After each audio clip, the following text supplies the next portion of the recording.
and outspoken. നേരാ തിരുമിനി.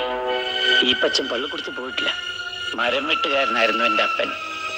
കൺമുമ്പി വെച്ച് എൻ്റെ അമ്മച്ചിയെ കയറി പിടിച്ച റേഞ്ചർ സാഹിബിനെ ഒറ്റ വെട്ടിന് 2 തുണ്ടാക്കിയിട്ട് എൻ്റെ അപ്പൻ ജയിലിൽ കയറുമ്പോ എനിക്ക് 9 വയസ്സ്.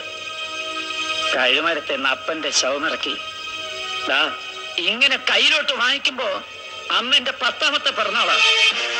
വനമ്പായെ പൊതിഞ്ഞു കെട്ടി 3ാം പക്കം എന്റെ അപ്പനെ പള്ളിമുറ്റത്തുകൊണ്ട് ഇറക്കുമ്പോ എന്റെ കണ്ണിന്റെ മുമ്പിൽ ഇപ്പോഴും ഞൊളയ്ക്കുവാ തിരുവേനി. ഈ നീളത്തിലുള്ള കൃമികള് അപ്പന്റെ മൂക്കിന്ന് വായുന്നു. അന്ന് മൂക്ക് പൊത്തിക്കൊണ്ട ഇതുപോലത്തെ കുപ്പായമിട്ട തിരുമേനിമാര് അപ്പന്റെ ശവത്തിന് ടാറ്റിയത് എടുത്ത് തെമ്മാടിക്കുഴി കൊണ്ട് തള്ളിക്കോളാൻ. അന്യം വേർക്കുന്ന കാശ് കൊണ്ട് അപ്പം തിന്ന് വീഞ്ഞും കുടിച്ച് കോണ്ടാസയിലും ബെൻസയിലും കേറി നടക്കുന്നവരുടെ പളുവളത്തെ കുപ്പായത്തോട് അന്ന് തീർന്ന തിരുമേനി ബഹുമാനം. ഇപ്പൊ എനിക്ക് അതിനോട് തിരുമേനി ഇംഗ്ലീഷ്